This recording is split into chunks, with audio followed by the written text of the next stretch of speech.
Welcome to Women in Power Active, an initiative started by UR Sportswear to empower women to find their own active adventure. I'm your host, Jacalyn Gross. Today, we're excited to welcome Dr. Anna Chang, a doctor of physical therapy, board certified licensed physical therapist, and certified personal trainer.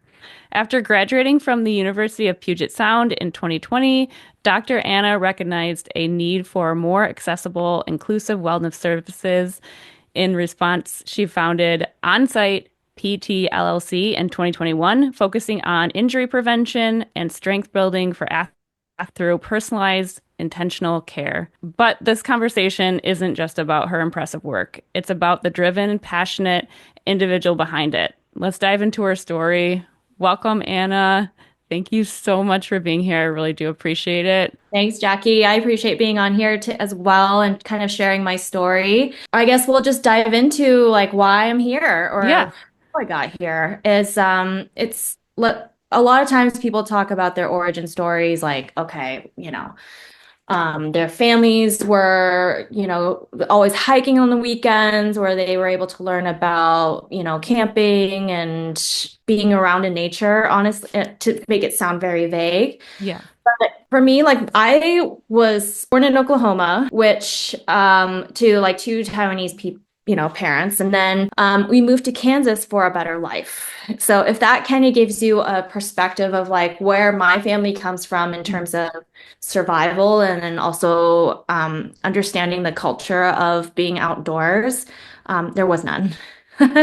So as I was growing up in Kansas, we didn't have a lot of like natural features, and a lot of the things that we did for fun were like going to the movies and bowling, maybe riding your bike around. Very, very like low consequence, if you will. Mhm. I actually didn't know anything about being outside, even just like, oh, you can go for a walk. I just knew that it was just nice to bike around and go places when I was a kid. So I moved out here to the greater Seattle area 11 years ago. So right after I graduated from undergrad, because I was like, I need to see more of the world. Like I got the opportunity to move out here and I was like, I'm just going to do it. I don't know what I want to do yet. But I knew I was going to be in healthcare, so it was going to require more schooling. Moved out here, started working full time, and then eventually got applied for nurse practitioner physical therapy school. Mhm. Now, that seems like a pretty like standard, I would say it was a standard 9 to 5, but I was learning how to fight actually during the entire time. Yeah. So when I moved out here, do they still do Groupons? I'm not sure. I haven't looked at that in a while. I Age think so. myself. But anyway, it was an opportunity. It was kind of like oh, let's just try out all these different things without having to worry about the cost. And Mhm. so one of the Groupons was for Krav Maga, which is a form of Israeli self-defense. Mhm. It takes all the useful bits from different martial arts and it just works to like get you out of a bad situation. That's the main objective. Mhm. So we learned Brazilian Jiu-Jitsu, Taekwondo,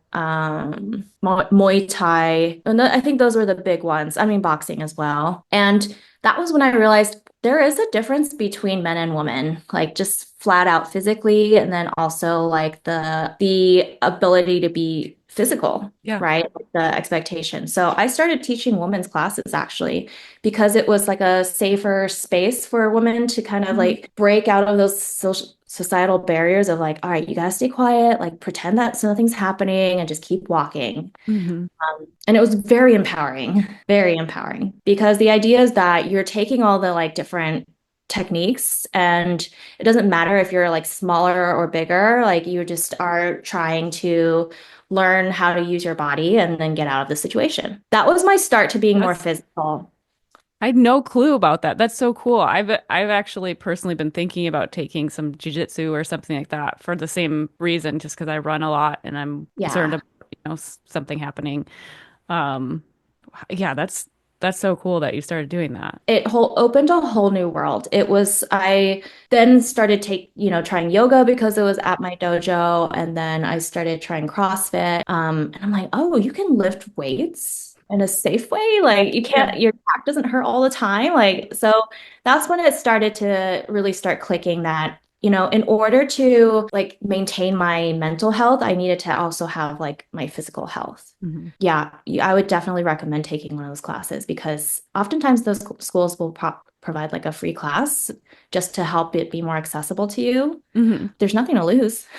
Yeah. Yeah. I want to be like, I just want to have that in my back pocket, like some confidence, that like if something did happen, I would kind of know what to do.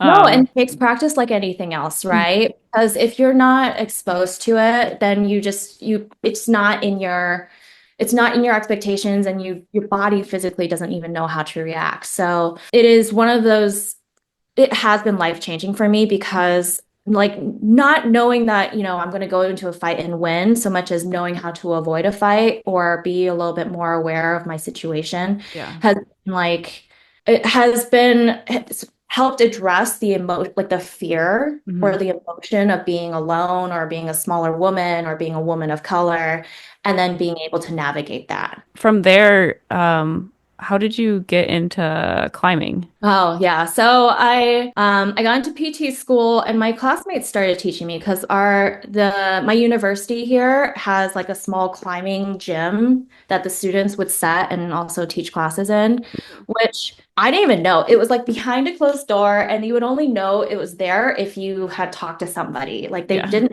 advertise it. And it was just kind of a nice little oasis during grad school because we were in class for like 12 hours a day, Wow. essentially. Yeah. And so I was learning how to climb, like the body mechanics behind climbing, at the same time as how human beings should move or like what we're trying to help people do. And I could see like the similarities, but there was a little bit of I would say, discrepancy because what we were learning in PT school was like, all right, it's too late. People have gotten hurt and then we're trying to put out the fire.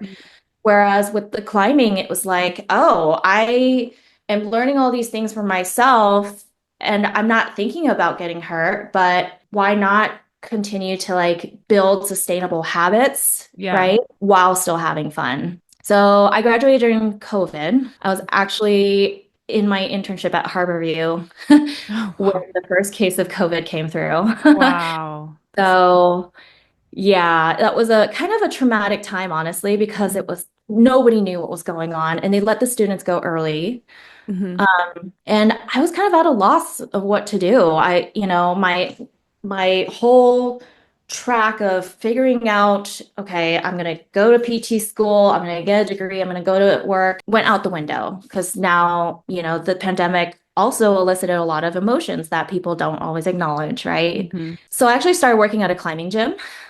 I was like, I want to know more. And then I realized climbing's not just bouldering inside, it's, rope climbing, Hmm. speed climbing, and then, it's climbing outside. And that's when I met my partner, actually. Yeah. So, he actually was the reason why I started going outside and making the connections like, oh, the gym is a safe space for people to learn technique or, kind of get to like socialize with everybody. Hmm. But the outside is where I really wanted to be. Yeah. And so I just skyrocketed from there in terms of like my love of climbing because I was watching climbing all the time, Hmm. um, the gym and then going outside and climbing. So Do you feel like because you were kind of more indoors when you were growing up, that like the love for climbing kind of got associated with just that freedom of being outside a little bit? for sure. Yeah. I mean, I did like I was definitely a big hiker, Hmm. like before getting into school.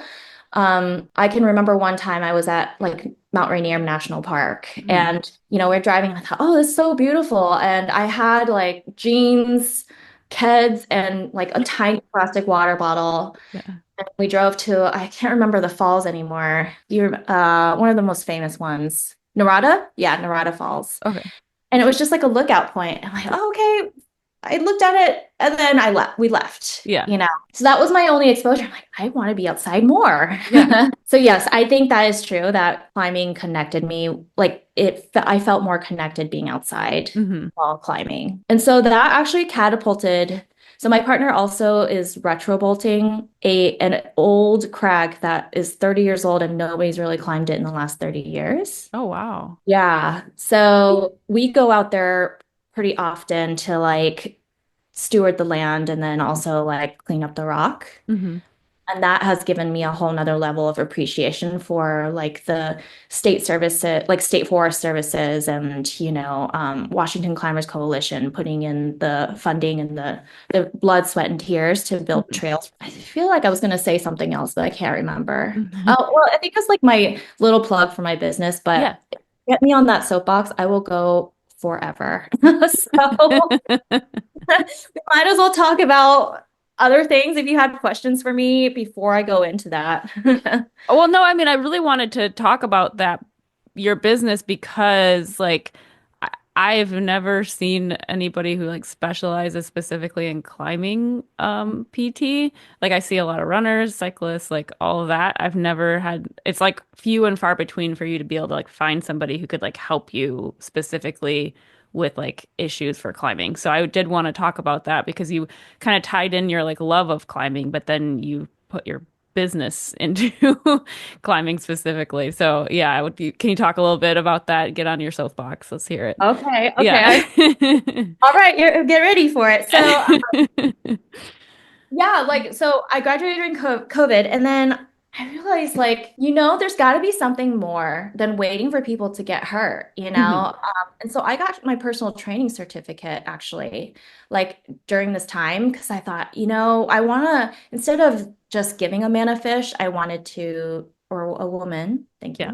you, teach a woman, and that was a game changer. It was changing how I saw people or climbers specifically, because I kept hearing how climbers would get hurt and then they would go to regular PT. And then if they were like, oh, I have a pulley injury, they would literally be asked to like bend and straighten their finger like 500 times. And I'm like, more than just your finger. Like Mhm. it would probably hurts to like drive for a long time, period of time, or open a door, or, you know, I just started hearing about all these common injuries and then I started researching them.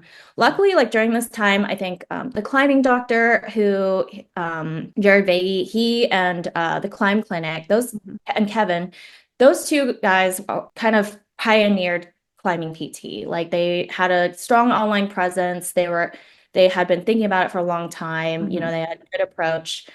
And I was like, I think I want to help. There's nobody like that here in the state of Washington. There are PTs who are like, who happen to climb, but Mhm. they don't really like live and breathe it. And they Yep. don't understand the moves that we have to make, right? Mhm. The different types of like crazy activities that we like to do while we climb. Yeah. I was like, let's just go for it. I actually went to the Climbing Wall Association conference in Salt Lake at the beginning of my business, Mhm. and I bought a wall. It's a grasshopper wall, which there aren't very many of them, but Mhm. it was created by Boot and Speed. And the idea is that the holds are simulating outdoor holds. So there's more pinches, there's crimps, there's slopers, it's an adjustable board. Mhm. And the idea is that you're trying to do hard moves, but on climb or on holds that are a little bit more accessible than like a moon board or kilter board is probably the most friendly, but it's Mhm. also big moves that if you physically can't do it because you're worried about your shoulder, it's Yeah. not a great. So the wall that I have is like, 7 by 12 feet, I believe, and I can adjust it. And the idea was that as it was growing, because Seattle Bouldering Project also had a grasshopper board at that time. The idea was that, okay, I would work on climbs with my clients. I would set routes based on their injuries so that Mhm. they could use those moves in a safe way. I even Oh, had so, a sorry, yeah. you're setting routes too? Like Yes. that's Yeah. awesome. Yeah. That's so cool. I'm trying to like not. So part of the reason why I'm setting routes is because I was going outside with my partner Mhm. to do retrobult and Yeah. clean up outside. And that was really like, oh, that not everybody does this. Like Mhm.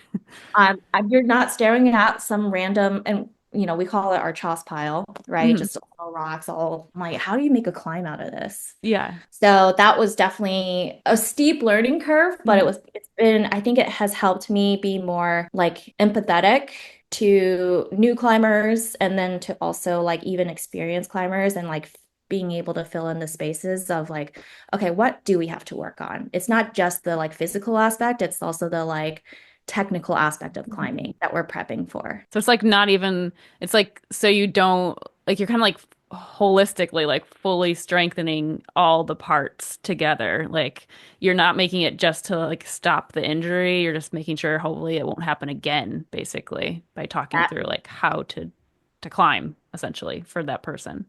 Yeah, yeah, and it's always different for everybody, right? Like Hmm. the most experienced climber is gonna have like habits that they've developed over the years. And then the newest climber, like some people, I've taught them how to fall. Like literally, or Yeah. somebody had like back surgery because they like, they just had like a disc herniation, which is Mhm. actually more common. Yeah. I'm just putting that in the ether here so we Yeah. can talk about it.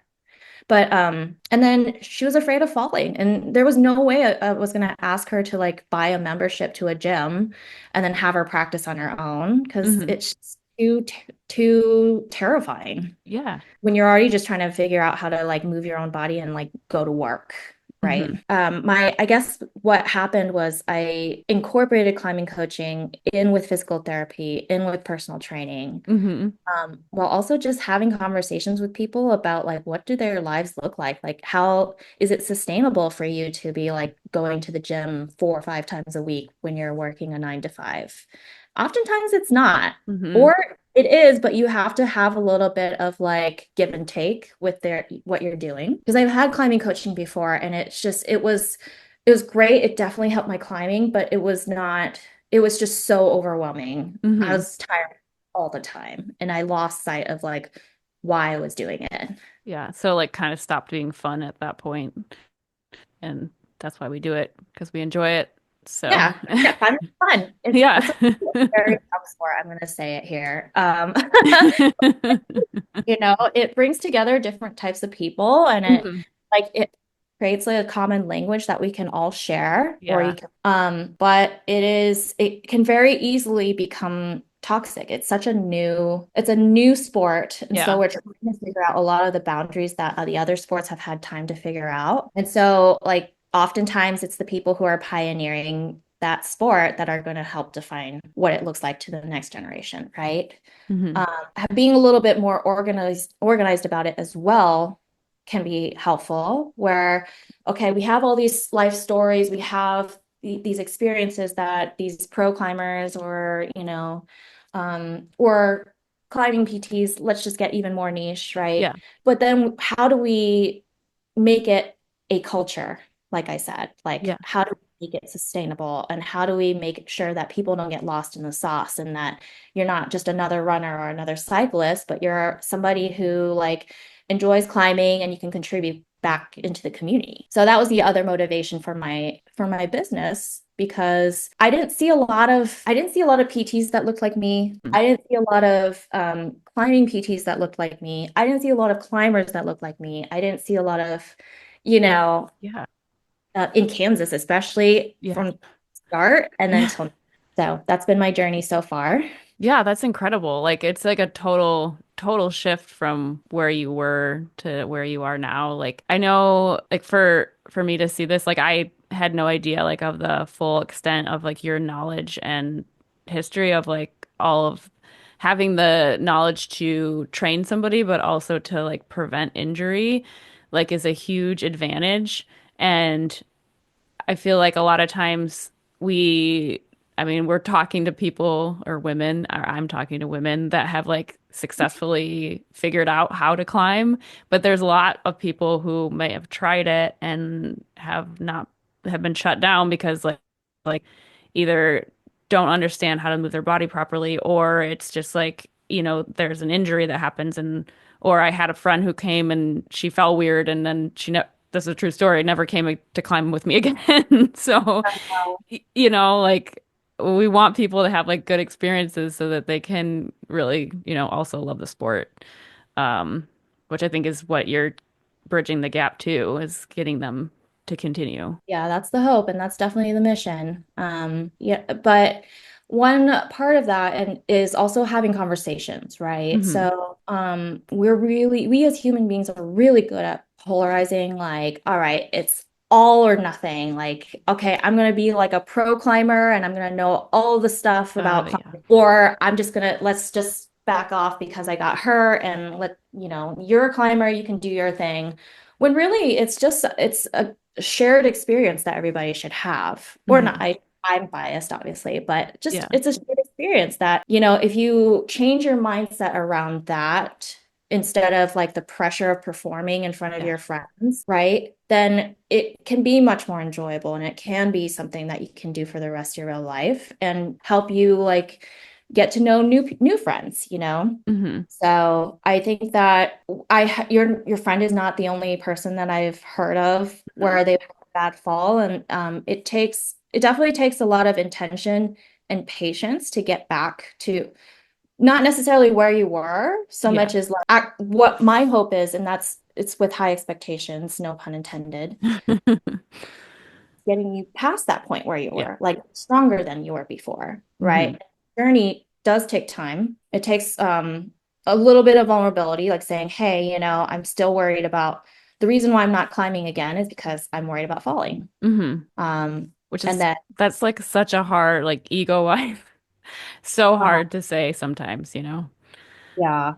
I had a client who just recently had to go through shoulder surgery. Hmm. And he said, these exercises are an ego death. Yeah. Like they're just not glamorous.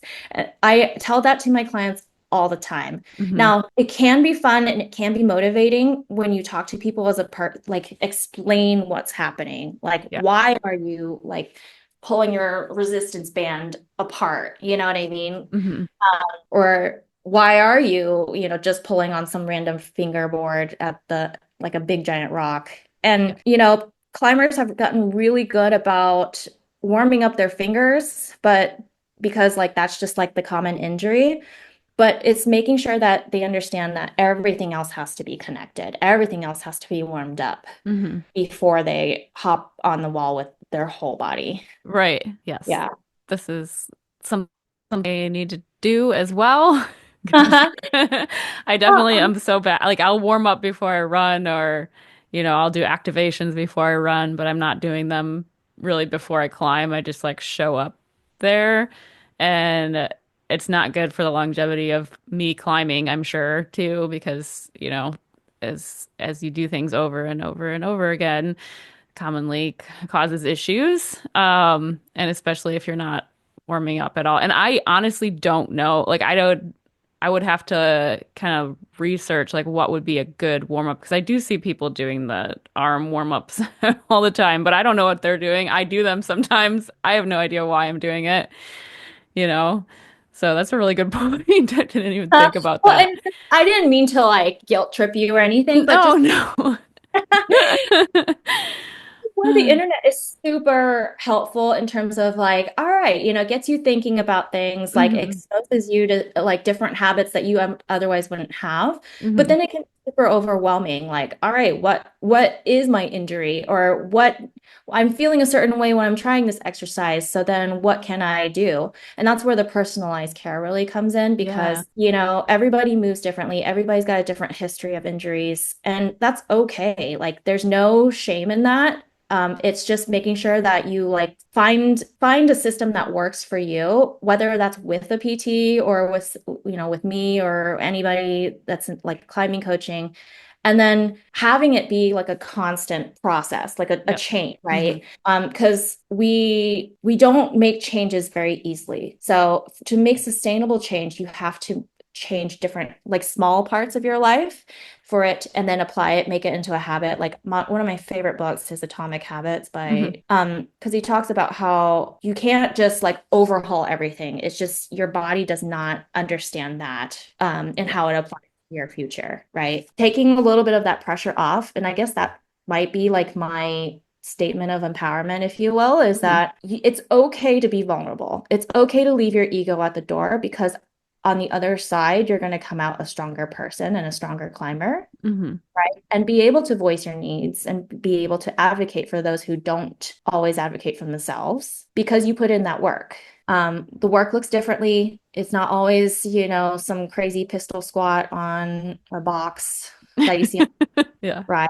It could be just having a hard conversation and Hmm. saying, I do need help. Honestly, like what we talk about is like climbing is inherently dangerous, right? Right. But we always try and mitigate the risks. like try and make safe decisions, and then we hope for the best. Yeah, exactly. Yeah, I mean, I think too, like you said, like if you have fallen before and then you're trying to get back on the wall again after that, like it does, like it, there's so many layers to it. It's not just, like, can I physically do this? It's like there's also the emotional side of it and the fear side of it and all of it coming together to meet into this one like experience of someone. So yeah, it's truly like again, I will say it again, like it's a holistic view of like the entire experience, not just can I climb on the wall? Can I get over? Can I top out?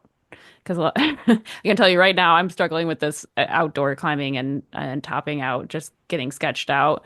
Nothing like really happened to me, but just like recently, I don't know if I'm just don't feel very strong or very confident in my climbing abilities. But lately, it's just been like, I know I can do this, but I don't want to right now. So I'm just gonna wait until I mentally can get there. And I mean, I think that's okay, but I also think it is a lot of layers going into this whole thing where I have to like kind of talk myself into being like, okay, it's okay for today and you did your best and kind of like making myself feel better even though I'd honestly feel bad about it most of the time when I get there. Yeah, so I mean that's kind of a case of like that all or nothing mentality where, you need to have a middle ground and you need to have tangible steps to figure out how to get you to the top and then topping out, right? Hmm. You don't have to have a reason to feel like scared or like worried about what the top out's going to be. Because I mean, obviously, okay, and bouldering is scary. It Yeah. really is. Like I'm more of a rope climber for that reason because I like being able to like try hard moves with Hmm. while knowing I'm falling into air and not necessarily on my pads. Yeah. But it helps to have like this is where people forget about the therapy aspect of physical therapy. Hmm. People are like, okay, well, I can't come in because I didn't practice my exercises and I'm feeling terrible today. I'm like, that's why we do therapy. Like you are not going to be 100%. Like if you were, you wouldn't be coming in, So right? true. Yeah. So, like, take a load off. It's Hmm. gonna be okay, but yeah, get a little bit more organized with like how you're going to approach that problem that you're facing Hmm. every time you go out, or even before you go out. You're out your barriers. Have somebody. It doesn't even have to be you, again, a professional, but it can just be like friends who, have felt same way, or and opening up those conversations. Totally. Yeah.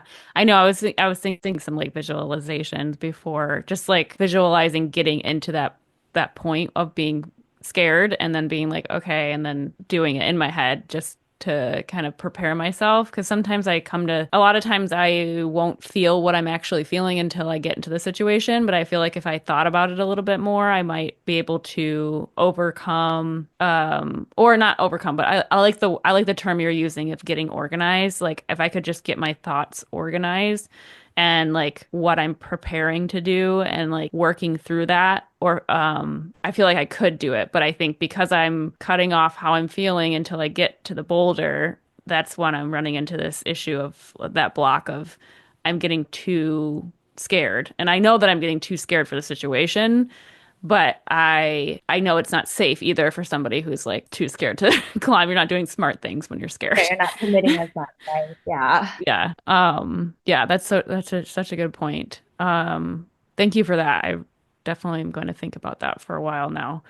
Yeah, for sure. Um, Thank you for sharing your like ability to like mentally think about it, like visualize, right? mhm. I actually have a terrible time visualizing things. Like I think I think that's what makes me like good and bad at my job. Where Yeah. good because like that's what we call graded exposure, where you slowly introduce like you put the toe in the water and then you Mhm. put like, the whole toe in the water and then you put three, four, or five toes and then the whole foot in there, right? Yeah. But I just never know what I'm supposed to visualize. Like I've Yeah. been an athlete like most of my life, and Yeah. so for me, it's like I just need to make myself physically do it too. Hmm. And that's just my own, like, I would say philosophy, where because there's such a connection between the mental and physical, I like have to actually like physically do something in a controlled setting, right? Hmm. Like maybe it's a rock, like maybe you don't even top out when you go bouldering. Like you just do something that's overhung and then you land on your butt for Yeah. most of it. Or, you get to the top and then you have a safe bail, like a safe way to walk off Hmm. without completely topping off, right? There's so many different rocks out there that there's definitely a way for you to like find a way to do that without like that specific boulder that you want. Because that's what I noticed too is that climbers are high performing people. We're just like, we're very focused. We're really good at training, Hmm. but we can like get very pigeonholed, like, focused on one thing, and that's what we have to do to send this project. And Yep. Yep. Unfortunately, human beings are complicated. So when I teach, like, one of my favorite things to say to people when I'm teaching like a complicated exercise, because a lot of times yes, it's strengthening, but it's a little bit more functional and like requires balance. Yeah. They're like, oh, there's so many steps, and oh, the exercise is easy, but my balance is off. I'm like, well, but if you don't have your balance, what do you have? Yep. And then I say, welcome to climbing. Oh, that's such a good point. Yeah. Yeah, it's definitely like a roller coaster. Hmm. And I love what I do. And I love being here, being able to help other people like work through their journey. And I focus on that rather than the like negative aspects of climbing culture, Yeah. right? Because my hope is that when like the good actually shines through a lot Mhm. more than the bad, Yeah. right? And if you continue to like immerse yourself in the negativity, then all you're going to see are negative aspects of the sport. Hmm. When really there are some rad things happening right now. Yes. Yeah. That's a good point too. Like I I just believe that if you continue to like do good things that eventually like people might I mean even with this podcast like just changing people's perspective is like if I keep putting it out there, people might see it and then they just might change their mind about something, you know.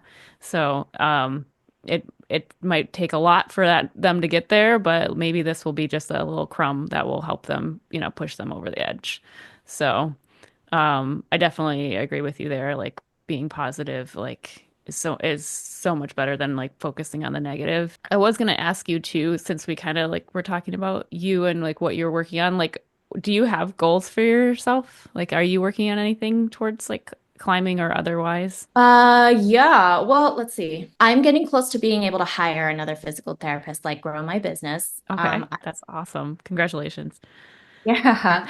It's been very, like I keep thinking of myself as the doctor, like the PT, like when I first started. Hmm.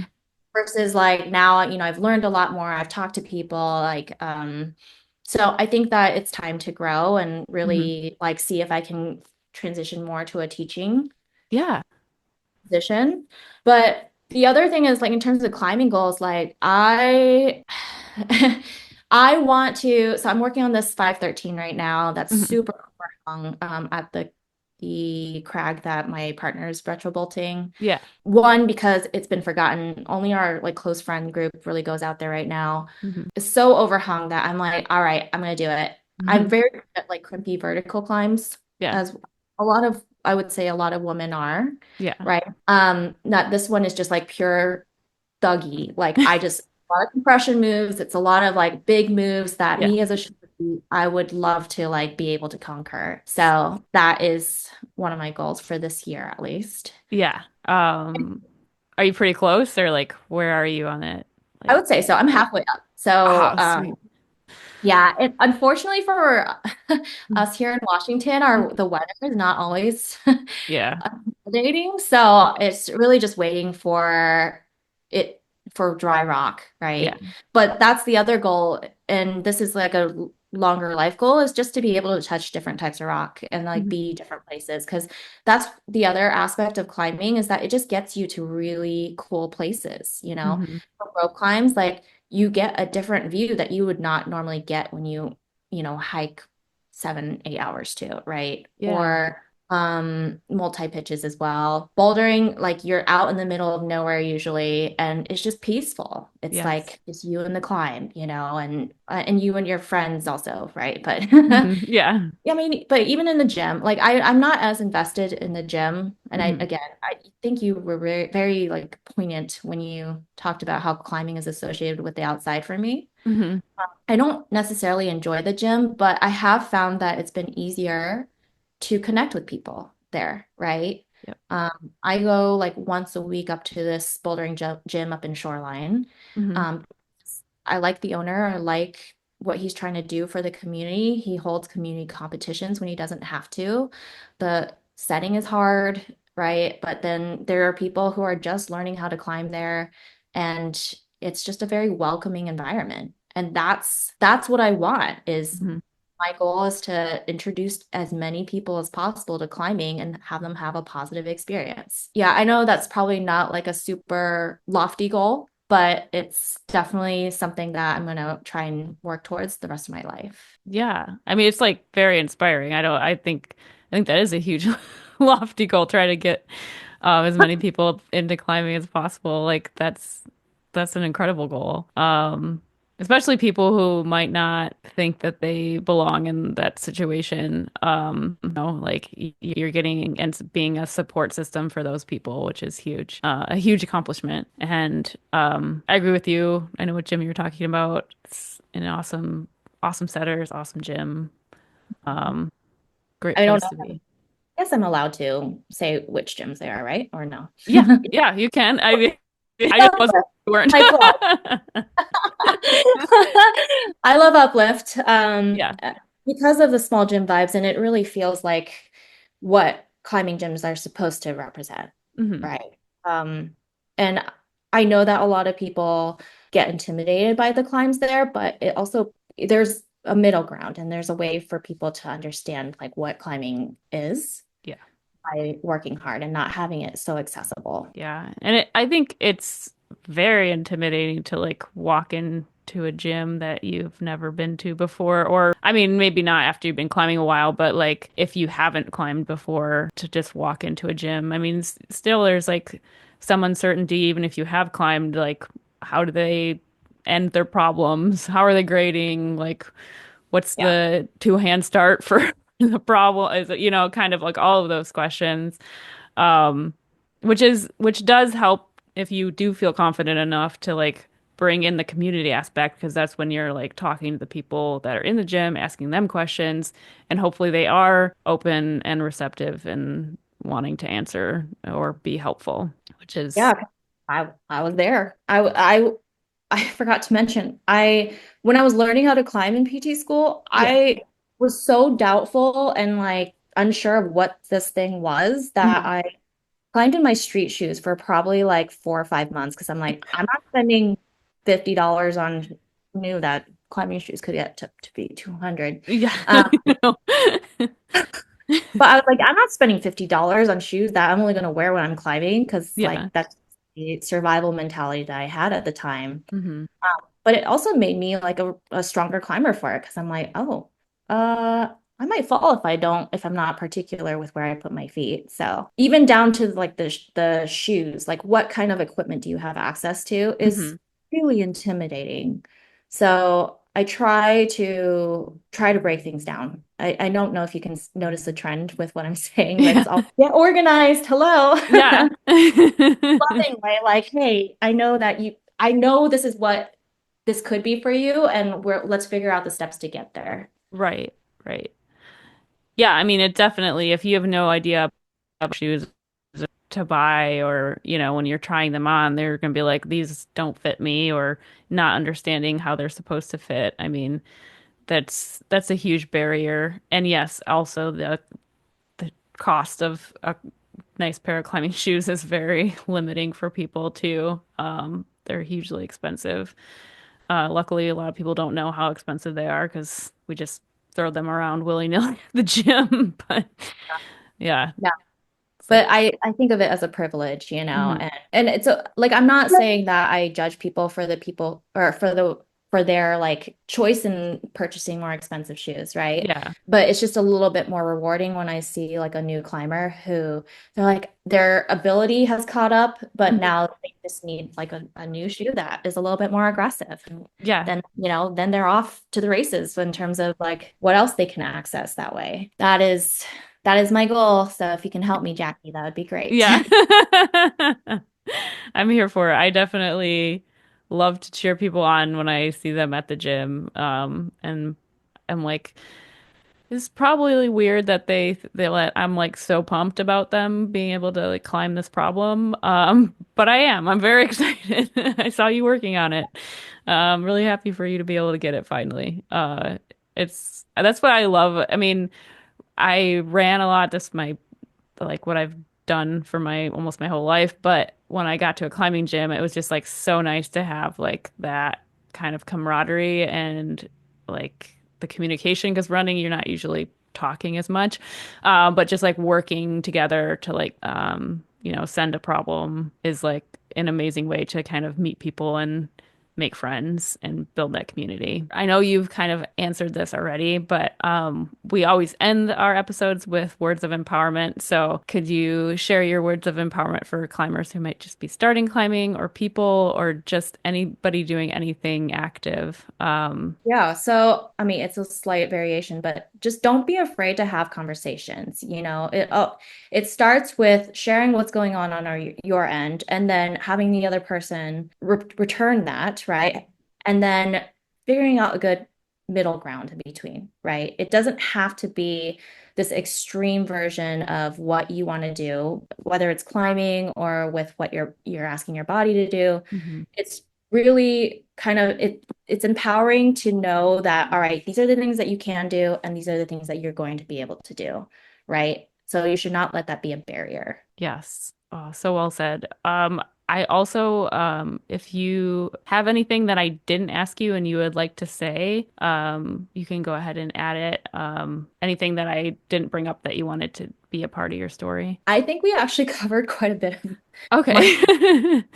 Yeah, no great, problem. but my hope for this, like appearing on the podcast, is not to necessarily to like hear my own voice so much as like, again, help people Mhm. hear the crumbs and then encourage more conversations, right? This is a step towards having a larger conversation of, all right, what do we do about it? Like how, all these people are feeling a certain way. How do we get together and make climbing or make us better human beings, right? Yeah, exactly. What plugs would you like to give? Can people like follow you, follow your journey anywhere? Oh, yeah. So I do have an Instagram account. I probably update that the most. You Okay. can follow me at onsite DPT.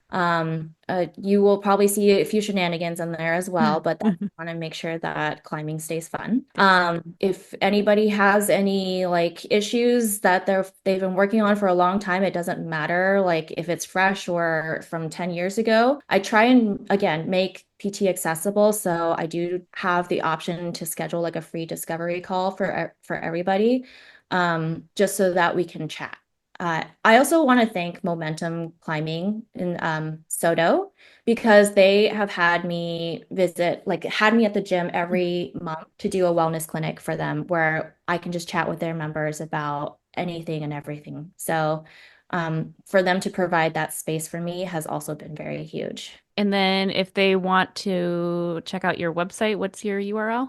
It's onsite, ONSIGHT, physicaltraining.com. Great. That's great. And then like she said, there's like a free discovery call option. So you should definitely check her out.